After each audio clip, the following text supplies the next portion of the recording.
بسم اللہ الرحمن الرحیم، الصلاۃ والسلام علیک یا رسول اللہ وعلی آلک واصحابک یا حبیب اللہ۔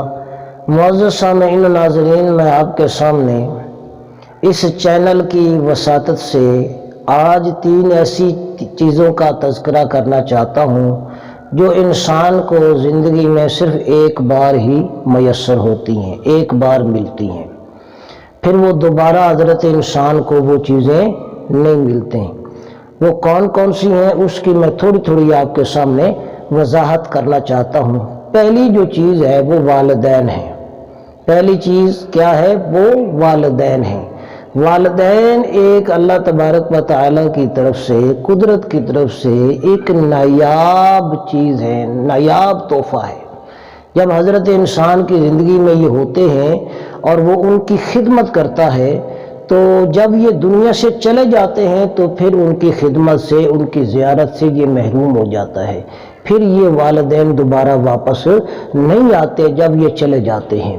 تو اس لیے اقوال کی روشنی میں یا حکماء کے قول کی روشنی کے اندر یہ بات وضاحت طلب ہے کہ جو والدین ایک ایسی انمول ہستی ہیں کہ جو زندگی میں ایک بار حضرت انسان کو دوبارہ وہ ماں باپ اس کے پاس وہ نہیں ہوتے، جو چلے جاتے ہیں وہ دوبارہ نہیں آتے۔ ان کی حسرت رہتی ہے دل کے اندر کہ کاش کہ ہمارے والدین زندہ ہوتے، ہم ان کی خدمت کرتے، ان کی زیارت کرتے، ان کے پاس بیٹھتے۔ نہ وہ ماں کی صحبت میسر آتی ہے، نہ باپ کی زیارت نصیب ہوتی ہے۔ تو اس لیے میرے بھائیوں، میرے دوستوں، معزز سامعین و ناظرین، والدین یہ ایسی چیز ہے کہ جو دوبارہ ایک بار زندگی میں ملتے ہیں، دوبارہ پھر یہ نہیں ملتے ہیں۔ اس کے بعد دوسری چیز جو ہے وہ حضرت انسان کو اللہ حسن عطا فرماتا ہے۔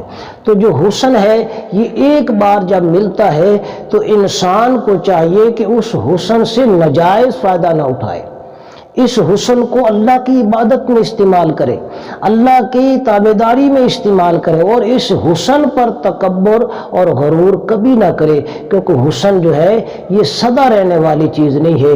جب یہ حسن اور نکھار جب حضرت انسان کا ختم ہو جاتا ہے، جو بھی ہے، مرد ہے یا زن ہے، جب وہ ختم ہو جاتا ہے، پھر وہ نکھار، وہ حسن اور وہ تابانی، وہ چمک جو ہے جب وہ چہرے سے ختم ہو جاتی ہے، پھر وہ معیار اور وہ مقام وہ چیز نہیں رہتی۔ یعنی جب بھی یہ ایک بار ملتا ہے، جب یہ چلا جاتا ہے تو پھر یہ دوبارہ نصیب نہیں ہوتا۔ اس لیے حضرت انسان کو چاہیے، اللہ کی مخلوق کو چاہیے کہ اللہ جب حسن دے تو اللہ کی تعریف کرو کہ اللہ نے مجھے یہ حسن دیا ہے تو میرا رب کتنا سونا ہوگا، اس سے فائدہ حاصل کرو اور ناجائز فائدہ اس سے حاصل نہ کرو۔ تو سامعین و ناظرین، تیسری چیز جو ہے جو صرف زندگی کے اندر ایک بار ملتی ہے وہ جوانی ہے۔ جب انسان پر جوانی کا وقت آتا ہے تو انسان کو چاہیے کہ جوانی کا جو دور ہے، زمانہ ہے، اس کو فضول کاموں کے اندر خرچ نہ کرے، فضول کاموں کے اندر گزارے نہیں، بلکہ اللہ کی عبادت میں، اللہ کی اطاعت میں، رسول اللہ کی محبت کے پرچار کے اندر اپنا وقت گزارے۔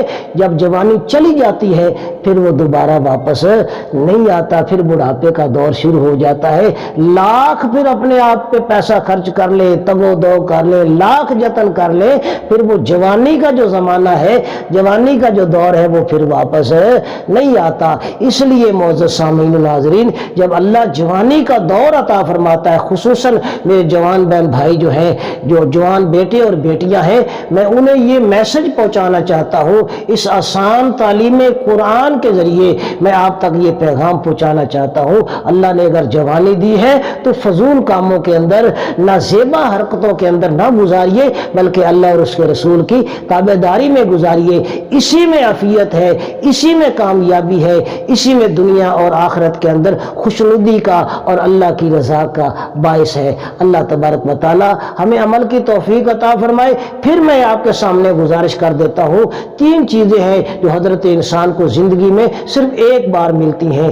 پہلے ہے والدین، لہٰذا والدین کی قدر کرو، اور دوسرا ہے حسن، لہٰذا حسن پر تکبر نہ کرو بلکہ اللہ کے آگے جو ہے شکر گزاری اور عجز کے ساتھ وقت گزارو۔ اور تیسری چیز ہے جوانی، اس جوانی سے بھرپور فائدہ اٹھاؤ اور اللہ اور اس کے رسول کی دین کی خدمت کے اندر، اس کی تابعداری کے اندر اس جوانی کو لگاؤ، تاکہ بڑھاپے کے اندر وہ عبادت نہیں ہوگی جو جوانی کے اندر جو توانائی اور طاقت ہوتی ہے، اور وہ جب بڑھاپے کے اندر وہ معاملہ نہیں ہوتا۔ اللہ تعالیٰ میری حاضری قبول و منظور فرمائے، آمین بجاہ النبی الکریم صلی اللہ علیہ وسلم۔